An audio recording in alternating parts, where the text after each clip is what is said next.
d'abord, je voudrais dire une chose. Il y a cette fâcheuse manière de considérer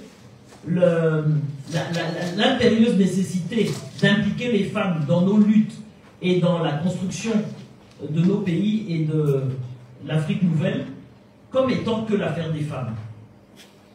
Non, mais c'est vrai. C'est pas l'affaire des femmes, c'est l'affaire de nous tous.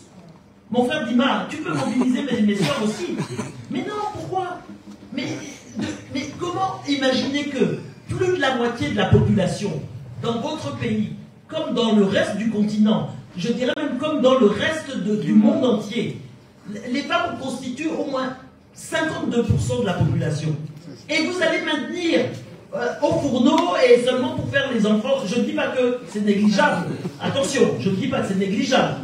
Mais d'abord, ça ne concerne pas que les femmes.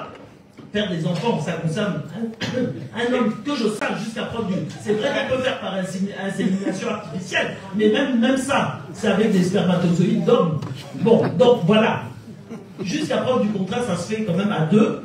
Et donc, je ne vois pas pourquoi on va continuer à considérer que la question de la femme et de son engagement, de sa conscientisation, de sa politisation, de son implication dans la construction de notre Afrique ne concerne que les femmes. Moi je dis, ça concerne autant mes frères que mes sœurs. Bon, ça c'est un. De deux, moi je suis totalement à disposition à partager vraiment tous les moments que vous souhaiterez ensemble pour qu'on organise des causeries, qu'on organise en tout cas tout ce qui pourra contribuer à la sensibilisation, à la conscientisation. Et je voudrais dire que la question ne se pose pas que par rapport au fait de chasser Azali. Bien sûr, c'est la première marche à franchir. Mais la question se pose après. Quelle place on donne aux femmes? Vous voyez, dans beaucoup de luttes et de révolutions, je prends l'exemple de l'Algérie. Les femmes étaient en première ligne. Elles étaient partout. Elles ont contribué à la lutte, y compris la lutte armée. Et quand le FLN a réussi à conquérir, parce que eux ils ont gagné, malgré tout, même si après ils ont fait des choses machin, un peu discutables, etc. Mais quand même, ils ont gagné leur lutte de libération et ils ont conquis le pouvoir. Eh bien, on a renvoyé les femmes au foyer et on a sorti un code de la famille tellement rétrograde par rapport aux femmes. Ça, c'est insupportable. Il ne faut plus que ces choses-là se produisent. Il faut que les femmes soient dans les luttes et qu'après, elles aient toute leur place dans la société et à tous les niveaux de la société. On a vu aujourd'hui, hier, on pouvait nous raconter des histoires en nous disant non, les femmes ne peuvent pas faire ci, ne peuvent pas faire ça. Aujourd'hui, on est au XXIe siècle. On a vu que les femmes peuvent tout faire. Les métiers scientifiques, les métiers liés même à la force physique, et aller dans la lune, elles peuvent tout faire, être présidente, etc. Il n'y a rien que les femmes ne puissent pas faire. Donc on ne peut pas nous dire comme on nous disait il y a 30 ou 40 ou 50 ans, non, la femme ne peut pas faire ci ou ça. Elles peuvent tout faire, les amis. Donc voilà, moi je veux vous dire que je suis totalement à disposition, avec mes camarades et mes frères de la DUP, à entrer en lien et en contact et à travailler avec mes sœurs comoriennes et j'espère avec mes frères comoriens également. Voilà ce que je pouvais dire. Je sais pas, merci. Ça me convient bien.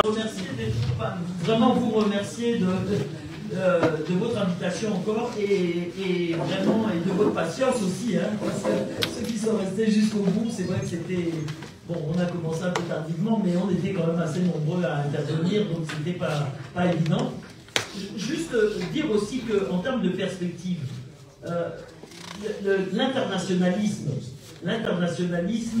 des peuples est très important. C'est-à-dire que, en plus de ce qu'a dit mon camarade Adama, je voudrais dire que si nous lions des relations, nous tissons des liens avec les organisations des peuples, même des pays impérialistes. Parce que, comme il l'a très justement dit, et comme vous le savez tous, on dit ici, même dans ces pays-là, il y a des organisations, il y a des peuples qui se battent et qui s'élèvent contre leurs États. Aujourd'hui, par rapport à ce qui se passe en Palestine et en Kanaki, on voit des milliers et des milliers de personnes qui dénoncent l'impérialisme, qui dénoncent ce qui se passe dans leur pays. Et donc, ça veut dire qu'il faut que nous nous solidarisions également avec ces organisations qui peuvent être d'un grand apport dans les luttes que nous menons et qui peuvent intervenir même à l'égard de leurs propres États, à l'égard de leur propre impérialisme, pour dire stop. Par exemple, c'est ce qui se passe au niveau des Kanaks, où un certain nombre de Français disent que l'État français doit arrêter la colonisation à l'égard de la Kanaky.